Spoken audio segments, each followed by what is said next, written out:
ఈరోజు వ్యక్తిగత అవమానం, వ్యక్తిగత అయోగ్యుడనే భావము, ఎందుకు పనికిరాని వాడను, ఎందుకు పనికిరాని దానను అని పట్టి పీడుస్తున్న ఈ దురాత్మని యేసునామంలో బంధిస్తున్నాను ఇప్పుడే. చాలామంది మీలో ఏంటంటే, నేను పనికిరాని వాడను, నేను పనికిరాని దానను, నేను అయోగ్యుడిని, అయోగ్యురాల్ని, నాకు ఏమి చేత కాదు, నేను ఏది సరిగ్గా చేయలేను, నాకు ఎందుకంటే దేవుడు అంటున్నాడు నాకు నువ్వే కావాలంటున్నాడండి. ఈరోజు God is saying I want you only. నువ్వు పనికిరాని వాడవు అనుకుంటున్నావేమో, నువ్వు పనికిరాని దానవు అనుకుంటున్నావేమో, కానీ దేవుడు అంటున్నాడు నాకు నువ్వే కావాలి. He wants you only. Do you believe? నమ్ముతున్నారా? ఈరోజు నేను కాదు చెప్పేది, ఇక్కడ ఎవరు ప్రసంగిస్తున్నారు కదా, దేవుని ఆత్మని మీకు చెప్తుంది.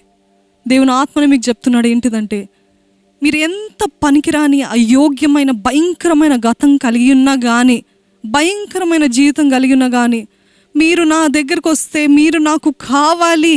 I want you, I need you, I need you అంటున్నాడు దేవుడు.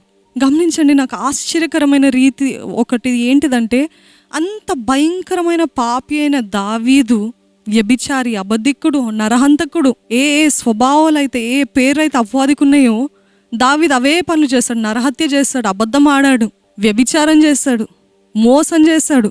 అంత చేసిన దావీదుని దేవుడు ఏమంటాడు తెలుసా అండి? ప్రకటన గ్రంథంలో David, from the root of David Jesus అంటాడు. అంటే దావీదు ఒక వ్రేలు నుండి యేసయ్య వచ్చాడంట. గమనించారా? How can that be? ఎలాగా సాధ్యం? దేవుడు ఎప్పుడు మన తప్పులను బట్టి, ఒక్క సంఘటన బట్టి మన జీవితం అంతా తీర్పు తీర్చే దేవుడు కాదు. కానీ ఈ మనుషులు అట్లా తీర్పు తీరుస్తారు. మీరు చేసిన ఒక్క సంఘటన బట్టి మీ జీవితం అంతా వాడు వేస్ట్, లేకపోతే వాడు పనికిరాని వాడు, లేకపోతే వాడు వ్యభిచారి అని లేబుల్స్ వేసేస్తూ ఉంటారు మనుషులు కదా. కానీ మన యేసయ్యలో ఉన్న గొప్పతనం ఏంటిదంటే, మీరు చేసిన ఒక్క తప్పును బట్టి మీ జీవితం అంతా ఒక లేబుల్ వేసి, యు ఆర్ అన్ అడల్టరర్, నువ్వు వ్యభిచారివి, నువ్వు అబద్ధికుడివి, నువ్వు మోసగాడివి, నువ్వు ఎంతగానో పాపం చేసిన వ్యక్తివి అని మన పైన ముద్ర వేయట్లేదు. కానీ నువ్వు చేసిన ఒక్క సంఘటనను బట్టి నేను నీకు తీర్పు తీర్చట్లేదు. కానీ ఈరోజు నువ్వు ఏమై ఉన్నావో దాన్ని బట్టి ఈరోజు నువ్వు నా బిడ్డవి. That is all that matters. నేను నిన్ను కన్నాను, నేను నిన్ను ఏర్పరచుకున్నాను, నేను నిన్ను కోరుకున్నాను, నేను నిన్ను సృష్టించాను, నిర్మించి ఉన్నాను, నాకు నువ్వు కావాలి అని ఒక తల్లి స్వభావము, తండ్రి స్వభావము, తల్లిదండ్రుల కంటే మించిన ప్రేమ యేసే ప్రేమ కదండి. ఆ యేసే అంటున్నాడు, మీరు లోకమంతా మిమ్మల్ని తృణీకరించిన, లోకమంతా మీరు చీ కాదు, లేకపోతే మిమ్మల్ని మీరే చీ కాదు అన్నగా, కానీ దేవుడు అంటున్నాడు ఒక్కసారి నా సన్నిధిలో పశ్చాత్తాపడతావంటే ఇంకెప్పుడు కూడా ఆ పాపాలని జ్ఞాపకంకి తీసుకురాను. నేను నీ గతాన్ని మళ్ళీ పైకెత్తి చూపించను. నేను ఆ రోజు చేస్తావేమో, కానీ ఈరోజు పశ్చాత్తాపడవు కదా. నేను ఈరోజు నిన్ను ఈ వ్యక్తిగా చూస్తున్నాను, నా బిడ్డగా, నా సొత్తుగా చూస్తున్నాను. యూదా ఇస్కరియోతు ఏం చేశాడండి? యేసయ్య ఏర్కున్న శిష్యులు తోమా, యూదా ఇస్కరియోతు, పేతురు, వీరందరూ ఎందుకు యేసుని అలాగ తృణీకరించారు? వాయ్? ఎందుకు అలా తృణీకరించారు? యూదా ఇస్కరియోతు అనుకున్నాడు, ఇంకెంతకాలము వీళ్ళని స్వస్థపరుస్తావయ్యా, ఇంకెంతకాలం వాళ్ళకి సేవ చేస్తావయ్యా, కమాన్ మనము రాజకీయ పార్టీ పెడదాం దా, అప్పుడు నేనే ట్రెజరర్గా ఉంటాను రా అని అనుకున్నాడు యూదా ఇస్కరియోతు. ఎందుకు వెంబడించాడు అనుకున్నారు యూదా యేసయ్యని? ఈయన రోమా యొక్క అధికారం నుండి మమ్మల్ని విడిపిస్తారు, ఈయన మమ్మల్ని ఆయన రాజకీయ పార్టీలో చేర్చుకుంటాడు, అప్పుడు నేను కూడా గొప్ప అధికారంతో ఉంటాను అని స్వార్థంతో వెంబడించాడు యూదా, స్వార్థముతో. ఈరోజు యూదా ఇస్కరియోతులు ఉన్నారా? ఇది కావాలి, అది కావాలి, ఇది ఇస్తే అది ఇస్తే నేను యేసయ్యని వెంబడిస్తా అనేవారా?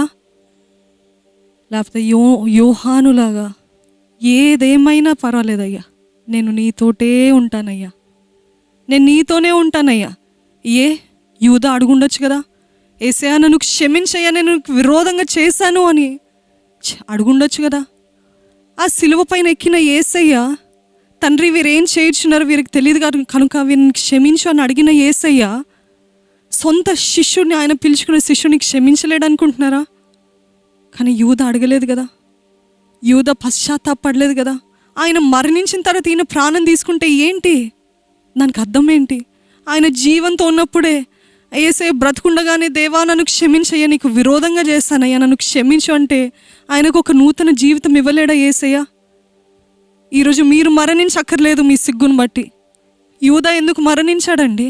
యూదా ఎందుకు మరణించాడు? సిగ్గుతో, అవమానంతో, అయ్యో యేసయ్యని తప్పుగా నేను సిలువ వేసాను, అప్పచెప్పేస్తాను కదా, యేసయ్యని అప్పచెప్పాను కదా, ఎందుకు అలా అప్పచెప్పాను అని వేదంతో బాధతో కుమిలిపోయి ఆయననే ఉరివేసుకొని చనిపోయాడంట. గమనించినట్లయితే సాతాను అతనిలో ప్రవేశించాడు అని వాక్యం తెలియజేస్తుంది. సాతాను ఎవరిలో అయినా ప్రవేశించినప్పుడు వారిని ఎన్నో రీతులుగా ప్రేరేపిస్తుంది. ఏంటంటే మొదటిగా దేవుని విడిచిపెట్టాలి, యేసుని విడిచిపెట్టాలి, లోకానుసారంగా జీవించాలి. అంత లోకము అంత అనుభవించిన తర్వాత డబ్బులు సంపాదించుకొని లేకపోతే డబ్బులు అంత వేస్ట్ చేసి లేకపోతే ఏది చేసిన లోకానుసారమైన పద్ధతులు అయిన తర్వాత ఏమంటదంటే సాతాను, చీ నీ బ్రతకంతా పాడు చేసుకున్నావు, చీ అంటే ప్రవేశించాడు కదా సాతాను, ప్రేరేపిస్తూ ఉంటాడు మనలో నుండి.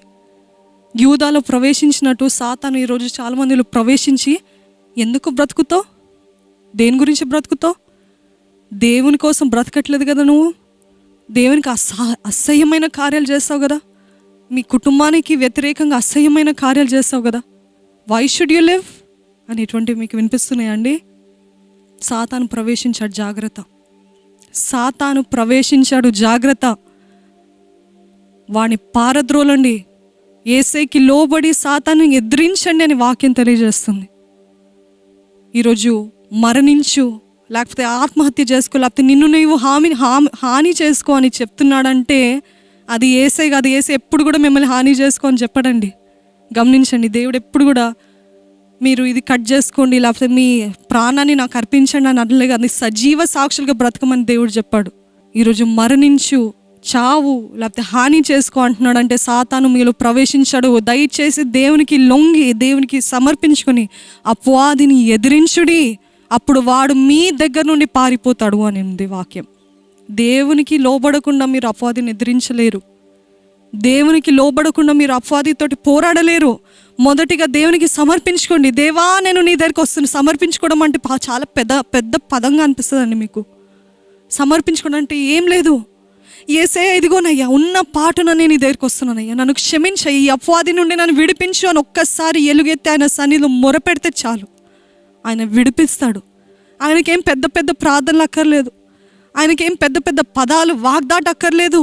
సమర్పించుకొని ఉన్న పాటున ఇదిగోనయ్యా నేను నీ దగ్గరికి వచ్చానయ్యా, నా మూలుగుని వినయ్యా, ఈ అపవాదిని నా దగ్గర విడిపించయ్యా అన్నప్పుడు ఆయన దేవదూతలు వచ్చి మీకు పరిచర్య చేస్తాయండి. ఆయన దేవదూతలు వచ్చి మీకు సహాయం చేస్తాయి. ఆయన దేవదూతలు వచ్చి మీకు కావాల్సిన కృపను, కావాల్సిన శక్తిని అనుగ్రహిస్తాయి. ఈరోజు సమర్పించుకోండి దేవునికి. యూదా ఇస్కరియోతులాగా కుమిలిపోయి మరణించక్కర్లేదు. దేవుడు అంటున్నాడు, అపవాది మిమ్మల్ని దొంగలించడానికి వచ్చాడు కానీ నేనైతే వచ్చాను మీకు జీవము, సమృద్ధి అయిన జీవం ఇవ్వటానికి వచ్చాను. I have come to give you life and life in abundance అంటున్నాడండి యేసయ్య. ఈరోజు God is saying, I don't come to kill you, I have come to give you life and life in abundance. జీవము పోస్తాను మీలో అని అంటున్నాడు దేవుడు. దావీదును ఎన్నుకున్నాడు. యూదా ఇస్కరియోతు ఏం చేస్తాడో తెలిసి కూడా ఎన్నుకున్నాడు. పేతురుని ఎన్నుకున్నాడు, తోమాను ఎన్నుకున్నాడు, వీరందరినీ ఎన్నుకున్నాడు. మరి మీరేంటి, వ్యత్యాసమా? మీరేమైనా ఆయనకి దూరమా? మిమ్మల్ని కూడా ఎన్నుకున్నాడు. అంటున్నాడు, నాకు నువ్వు కావాలి. I want you.